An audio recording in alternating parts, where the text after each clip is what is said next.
Good morning, good morning. Can everyone hear me? Now, I'm gonna act like my professor. Don't everybody rush to the front of the room, please.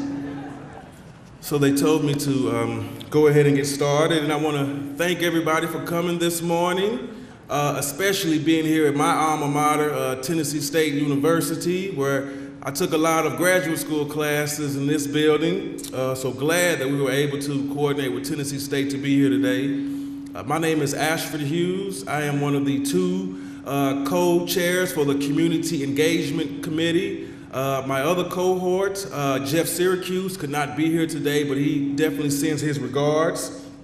On behalf of the 30-plus Community Engagement Member Committee, we thank you, Nashville, for participating in NashvilleNext. These NashvilleNext plans to guide the growth and the prosperity of our community over the next 25 years. And we thank you for definitely being here today as we give an overview of the draft that has been placed today. The planning staff, the Community Engagement Committee, the Steering Committee, and the various resource teams were given the charge of engaging the community at the highest level to ensure that NashvilleNext met those standards. Now, I will say, 30-member engagement committee, individuals from across Davidson County in various geographical regions, various ages, various policy intuitiveness. We had some ups and we had some downs, and we had a lot of give and a lot of take, because a lot of people wanted to see things happen in various communities, but we think that we've hit everything right on the nail, and we've made certain that we did include various ideas, whether it was individuals like myself that represents labor, that represents other communities, whether it's individuals that have been involved in politics for a long time, neighborhood organizing for a long time, individuals that were environmentalists. We made sure that our committee reached across the spectrum to make certain that everybody had a voice at the table during this process. Keep going, I'm just going to adjust this. Okay. Go ahead. As a result, the NashvilleNext is not a plan derived by just planners or experts, but by many of us in the Nashville community, which is definitely what the Community Engagement Committee wanted to make certain happened. We wanted to make certain that the community at large had a say-so in what the growth and what the plans for the next 25 years of Nashville look like.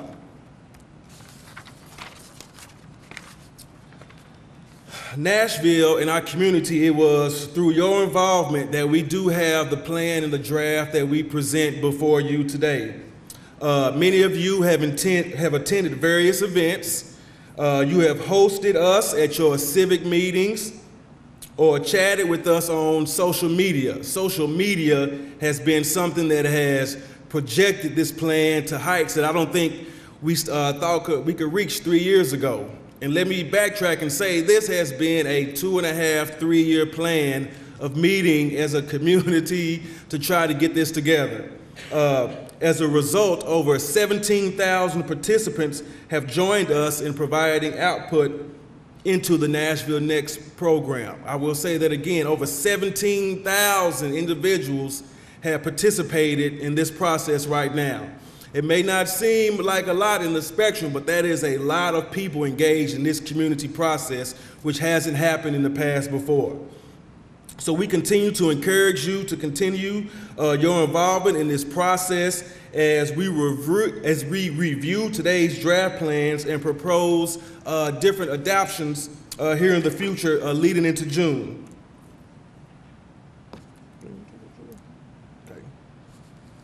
Nashvillians, we can continue to comment on the draft by visiting any one of these open houses that you see on the screen today.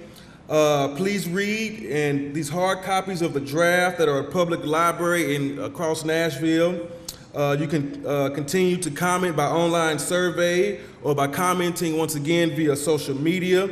Just remember to hashtag NashvilleNext or tag @NashvilleNext so that we can capture your thoughts or respond. It's very important that you get this information out to individuals so we can continue to reply, we can continue to give insight into what this plan should look like and to what everybody thinks should go into the adoptions of this plan. Then we will ask you to join us in June as we present the draft plan to the Metro Nashville Planning Commission. So today is just one of many opportunities that we get to see the first view of this and to continue to add our ideas to what we think should go into it. Again, on behalf of the Community Engagement Committee, we thank you for being here. We thank you for your participation. And you know, you ought to give yourself a round of applause just for taking the time out of your Saturday, the time out of your Monday nights and your Tuesdays and your Thursdays to be engaged in this process. It's important that we all take part in what's going to be our next Nashville, just like it's important that we all get engaged in these 2015 mayoral elections to make certain that we want to see what our city and our city looks like going forward. Now I'd like to turn it over to Jennifer Carlett, our Special Projects Manager for Metro Planning Department, to give an overview of the draft. And I thank you once again and enjoy this lovely alma mater of mine, Tennessee State University's campus.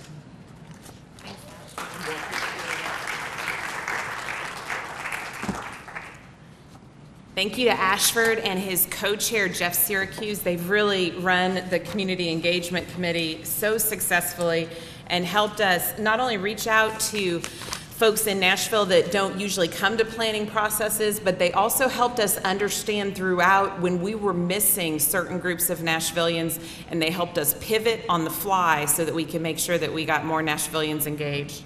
Thank you to all you for coming out today. It's a beautiful day in Nashville. There are so many things you could be doing. So we're going to quickly go through the presentation, and then we've got an open house format so you can go talk to NashvilleNext staff and volunteers about the topics that are interesting to you, and then get out of here and go and enjoy the rest of your day.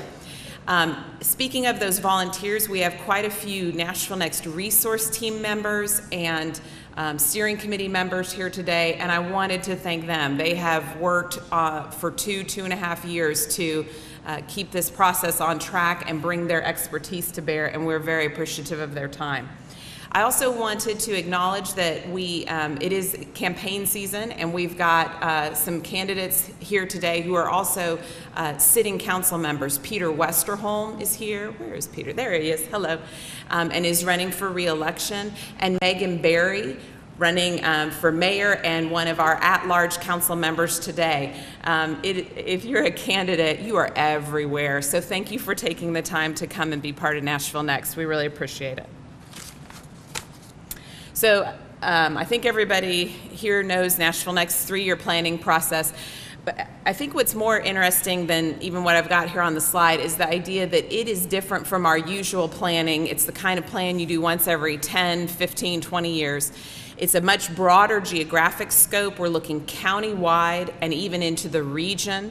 It's a much larger time frame. We're looking 25 years out when we traditionally look about 5 to 10 years out. So looking 25 years into the future, where we want to be and what we need to do today to get there. It also looks at more issues than a planner traditionally looks at. We look at land use and transportation and infrastructure, but we know from experience that how we build our cities impacts how healthy we are, if we have opportunities to walk and bike safely, if we have parks accessible to us. How we build our city dictates how much access we have to jobs and to education or workforce development.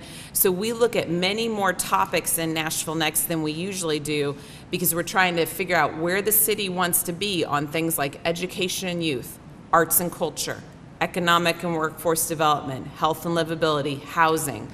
This is where we want to be. This is how we organize our city and harness all of our resources and tools to get to that vision. So people will say, why are we growing right now? Why are we doing this plan right now? A lot of it is in response to the fact that our last plan was done in 1992, and since then we've seen a lot of change, and there's a lot of change anticipated.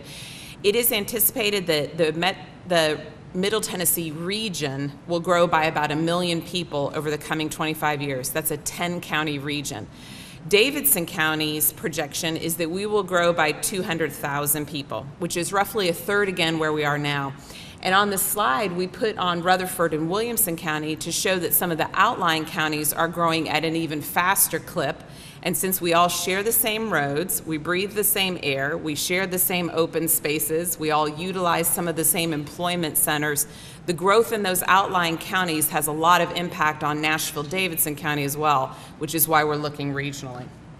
We'll also be growing more diverse. This is Davidson County data that shows the change over time and the diversity of our county, and the projection that by 2040 we will no longer have a majority race or ethnicity. We'll be a true plurality. This is a national trend. It's playing out in Davidson County. It's playing out in the outlying counties as well, although not as at fast a pace. In addition to this, our household sizes are also changing. We see over time in Davidson County a decline in households that have children in them, and the projection is that by 2040, 4 out of 5 of our households will not have children in them. This is due to the fact that we have baby boomers who are living longer, and as they enter into retirement, the majority of them, the vast majority, do not have children in their household. Meanwhile, by and large, millennials seem to be waiting longer to form households and have children. Now, this plays out in how we're building our city, and we are seeing it today, and we will see it in the future. Each of these little men on this chart or this graphic represent 1,000 households in Davidson County. So the top line is showing how those households were looking for housing between 1990 and 2010. And you can see that nearly 3/4 of the households in Davidson County were in that peak home buyer bracket, which means they were looking for that single-family detached house, yard, if you're lucky, a sidewalk. But as we look into 2010 to 2040, all the baby boomers that were in peak home buyer, they're moving in as they age into the downsizing category. Meanwhile, those peak home buyers from 1990 to 2010, they had kids. Those are the millennials. Now the millennials are hitting the housing market and looking for starter homes. And if you think about it, what you're looking for that first home out of school, out of the military, is different than your peak home buying years. What you may be looking for in your downsizing years is different than the peak home buyer years. And this graphic is talking or explaining why we're seeing so many stacked flats along our corridors for rent or for sale, why we're seeing so many townhouses, why the cottage developments are hot, why we have tear downs and infill redevelopment. It's because the starter homes and the downsizers are a much more prominent market force than they have been. And by and large, they are looking for more in-town settings with access to transit, to services, to amenities. They may not want a smaller house, although some do, but they definitely want a smaller yard and yet less yard work and less maintenance. And so these demographic changes play out in market preferences, and that's how we're seeing the change that we're seeing around Davidson County today. And so these changes are impacting our quality of life, and our citizens are looking for different things in terms of quality of life. Again, as I was saying, more access to transit, more walkability, more bikeability, more services and amenities nearby. And so the proposals in Nashville Next are trying to reflect the changes in demographics and also trying to reflect the fact that we've got Nashvillians who've been here for a long time and have a vision of what they want for the future, and we're accommodating new Nashvillians as well.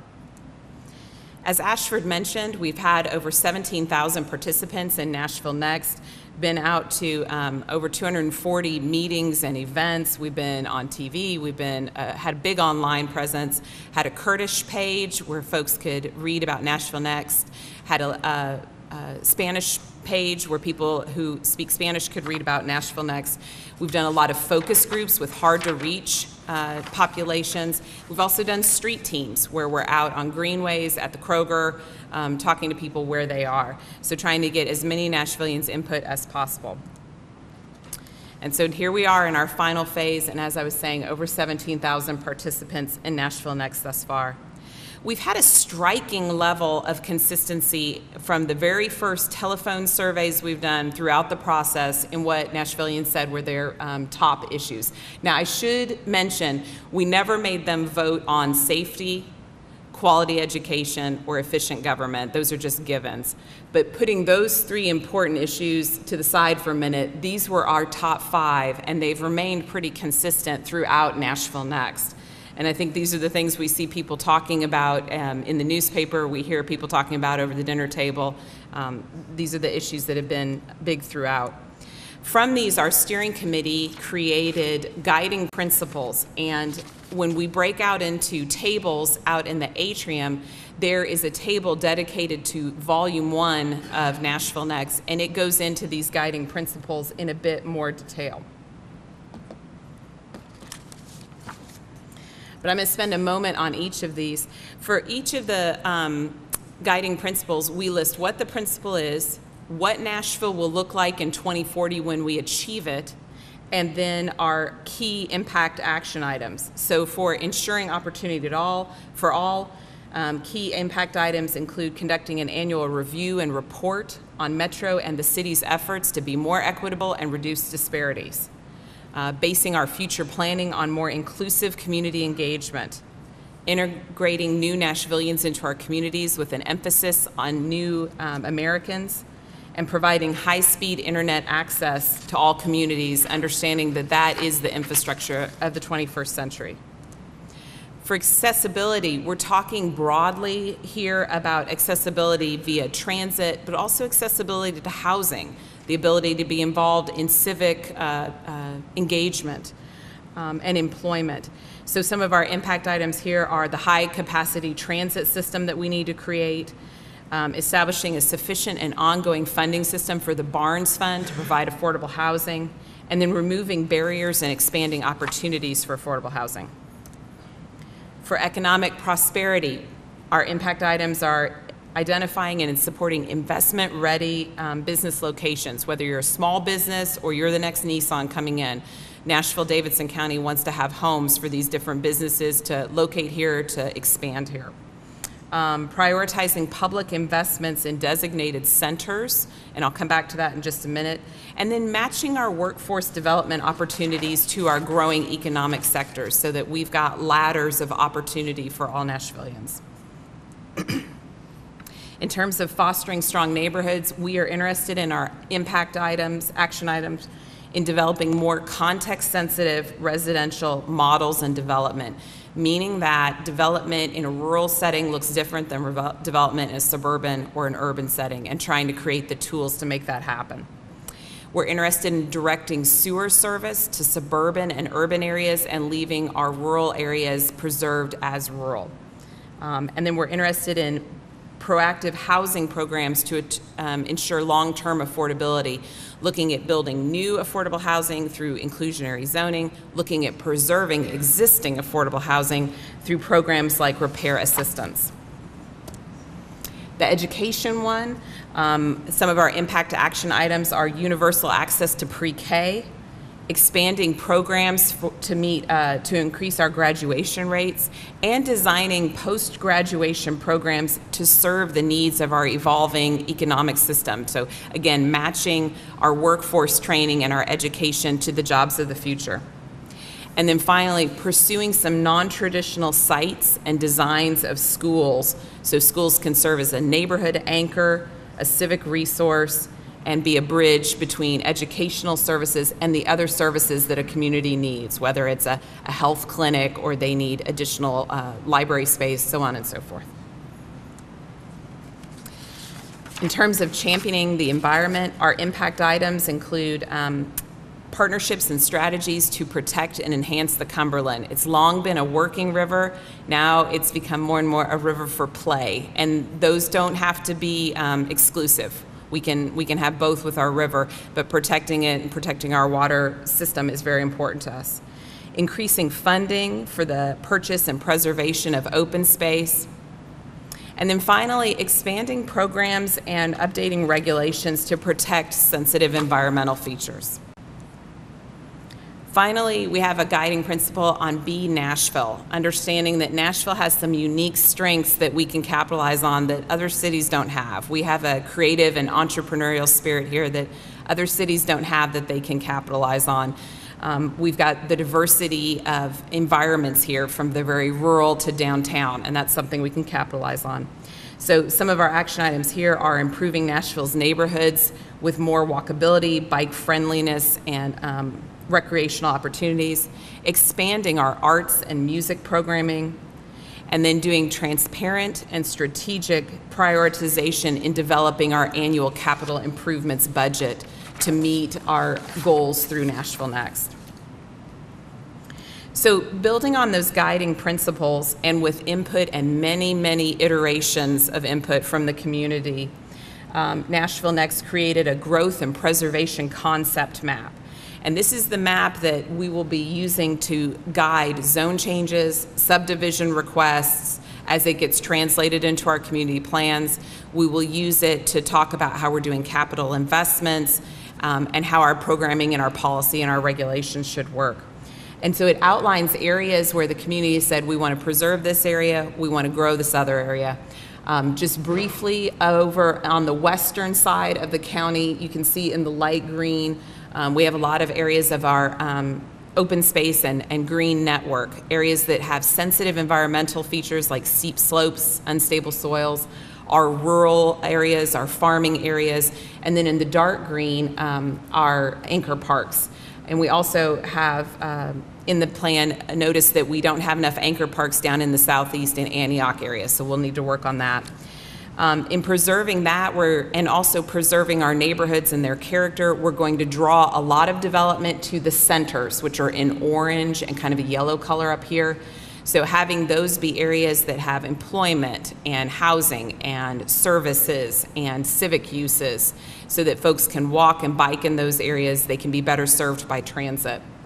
We also have transition and infill areas where we're looking for more housing that would flank our primary transit corridors and then be around our centers. And again, that's that trade-off between let's put new housing closer to these centers and transit areas and try to preserve to a greater degree our established neighborhoods. And then finally on here, the transit system, which I'll come back to in just a moment.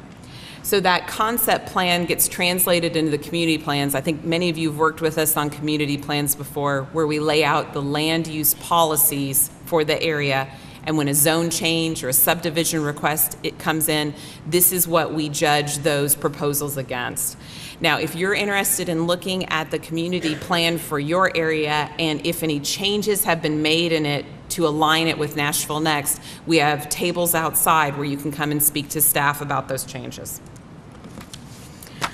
Also, there is in Nashville Next our detailed transit plan for high capacity transit. So it's going along our pikes, but then also Nashville Next is adding the idea that over time, and this is a few decades into the future in some cases, we're looking at crosstown connectors so that we don't all have to take transit into downtown, go in one pike and come out another. We could go across town. This is spelled out in a bit more detail, quite a bit more detail, in the volume on Access Nashville 2040. And our transportation planners will be at a table outside if you want to ask questions about the transit system. I should mention too that this lays out the overall framework of how we want to lay out the transit. It does not talk about the mode, whether it's going to be bus rapid transit or light rail or just buses. And it does not lay out the order or the prioritization. That is occurring in a process that's just starting now called In Motion, and it's the update of MTA's strategic plan. There's folks from MTA here today at a table, and we'd love to get you engaged in that as they drill down and start to lay out the timing of how we're going to build out this transit system. And in the issue of time, I'm going to just briefly go over this one, which is explaining that you'll see on that transit network, it is closely tied with where we're encouraging more growth and development. Because what this slide is supposed to be suggesting is you have to have density of jobs and residents before we can, as a city, invest in increasing the transit. all the way down to a high-capacity transit in a separate right-of-way. That means if I'm the bus, I'm the light rail, I've got my own little right-of-way that I don't have to share with anybody, and it makes me more efficient, it makes me more reliable. And so when we want to make that big of an investment as a city, we have to know that we're putting the jobs and the residents there to support it. And so this really ties in with where we're going to encourage growth on those transit corridors and around the centers. Okay. So implementation, we've talked a bit about how this plan gets implemented through the community plans when somebody comes in for a zone change or subdivision request. It gets implemented through our capital improvements investments, whether it's in transit, new schools, new parks, new sidewalks. And it also gets implemented through the detailed action plan in our 7 topical areas, and Anita's going to speak to those after me. But we've got a table for each of those. If you want to talk about housing, you want to talk about education and youth, we've got a table outside where we can talk with you about what actions we've put in there. I should close this slide by saying Nashville Next acknowledges that this is not just a Metro government plan, that Metro is not going to solve all of these issues. We have a long tradition in Nashville of having partnerships between the private and the public sector, and we're banking on that to implement Nashville Next. Okay, and now I'm going to hand over the podium to Anita McCaig, who's going to explain our work for the day. I did, though, before I step away, wanted to note that Councilman Lonell Matthews has also joined us, and he is also going to be running for at-large. So candidates here today that you can visit with. Thank you.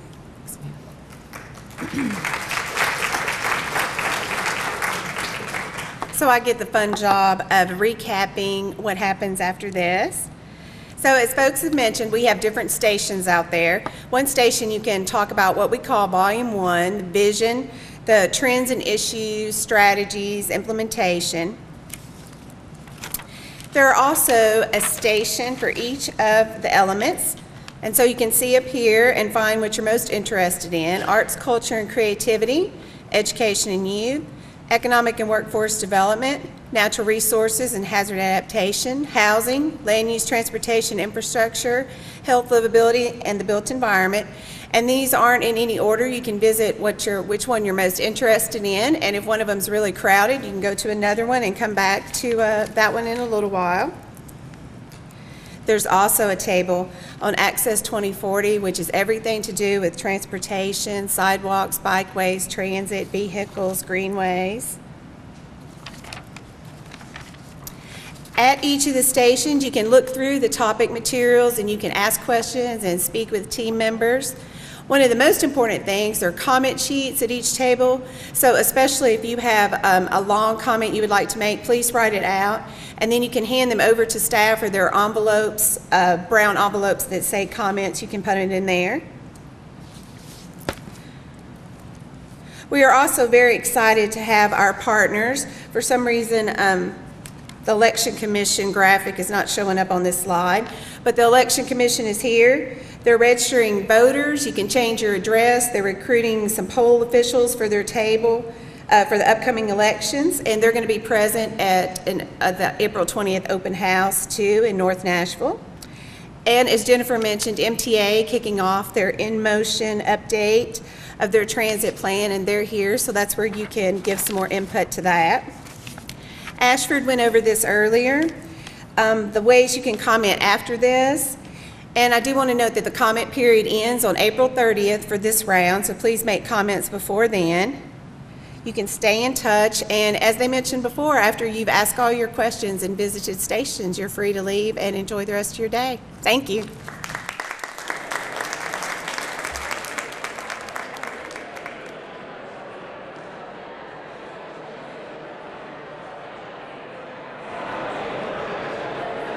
What about anchor parts? I don't see any of the anchor parts here that she mentioned that are going to be the food. Basically, this shows the floodplain. We've got Greenway Network running around here, across there. Right, So we've had the draft plan out for a couple weeks now. People have had a little bit of time to look over it. So today we're holding a public meeting for people to come by, talk to us one-on-one, tell us what their concerns are, tell us what they're excited about, and just sort of have a chance to sit down with the plan for a little while. There's some buildings around here where they put the go-kart track into, and we've rezoned them to mixed use. So slowly starting to change. Some people live in an apartment building, maybe farther down. Yeah, I think that's just outside. I think that's in the East Nashville plan, but yeah. So this part of Jefferson That's where you is expect proposed to be a mixed-use corridor. kind of boundary of It's where it's high-rise. supposed to be a mixed-use corridor, so you have your shops and housing. So you have shops on the ground floor and housing up top to kind of make it more of a, Policy. not necessarily 24/7 Height limit kind of area, and but elevation 560 so that it doesn't impair views of the state capitol. That's right, that's right. So everybody who's back here has to be at that elevation 560. It's great. I mean, I'm a community advocate for walking and biking, and so it's really great that there's so many opportunities for me to come out and share my thoughts and learn more about what's going on and feel like I have a sense of what the future looks like. So this would be a neighborhood that has, tending to have a smaller lot sizes, tending to maybe have a little bit more of a mix of housing. You'll see normally a lot of the streets are straight and you get in here and they start to curve around quite a bit more. I'm here today because we are in one of these in the urban neighborhood areas where a lot of construction's going on. We have a church and community centers in that area, and we're trying to figure out what's happening. Because every time we look out the window, it's a whole lot of stuff going up around us. It's even come to the borders of our property where they're tearing down and putting up 3 or 4 houses where there once was one. So we're just here trying to find out what's happening, what's going on, what's next. So that's the primary. okay, and you put it on your comment? Yes, Okay, that's yeah. great. That's good for us to know because I know that area has been, we've been talking about that area a lot. Thank you so much. Appreciate it. Getting good questions, good comments. A lot of concerns, but also a lot of things that we can talk through and help people understand. I think just about everyone here has something to say, so we're eager to hear it. In the back, we have goals and policies for this health and livability in the built environment. Each goal has some policies underneath them that helps implement the goal. And then each policy in the back, you have actions. Okay. An outdoor community center.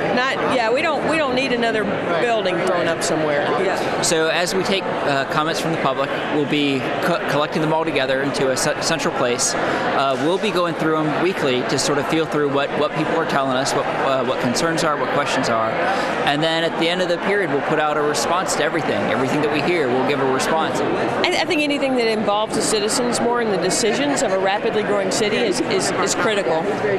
I just hope that people are listening at the local level and not getting too caught up in the economic side of the equation.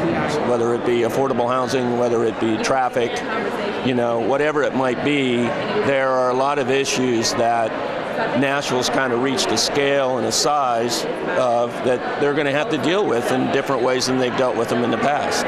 What we're trying to do from a land use perspective and a policy perspective is to provide more choices for people. Everyone's being heard, and as much as we can, we're responding to everybody.